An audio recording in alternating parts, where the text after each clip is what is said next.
Indigenous peoples have been left out of the development of the information society, just as they have been left out of the mainstream by marginalization and neglect. Indigenous peoples have made strides in recent years to close the digital divide by using the internet when and where they have access.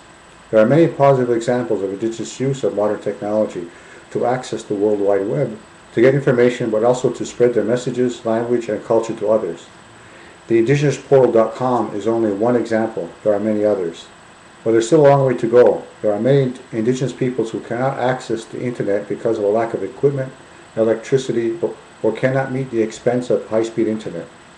Local radio transmitters are still the best way in many areas for Indigenous peoples to transmit information in rural vicinities. Connecting Indigenous peoples across the digital divide is crucial to Indigenous cooperation.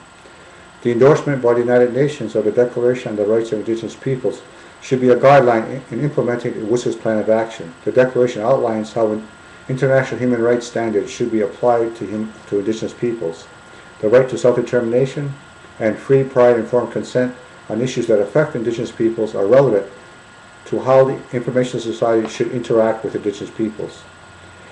The implementation of the WSIS Plan of Action, line C8, which promotes the enhancement of the capacity of Indigenous peoples to develop content in their own languages, develop and implement policies that preserve, affirm, respect, and promote diversity of cultural expression and Indigenous knowledge and traditions, should be supported and resourced in partnership with Indigenous peoples if we are to show progress at the review year of 2015.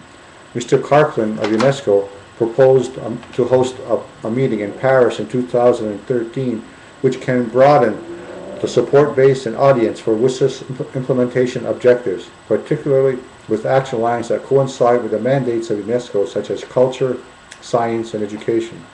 Indigenous peoples need to be treated not as targets or target audiences, but as equal participants in the development of the information society. They should be involved at every level of activity to ensure inclusiveness.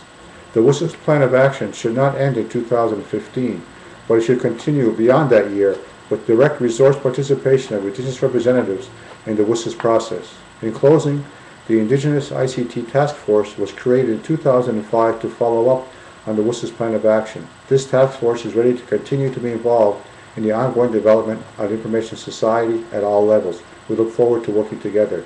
My name is Kenneth Deere on behalf of the Indigenous ICT Task Force.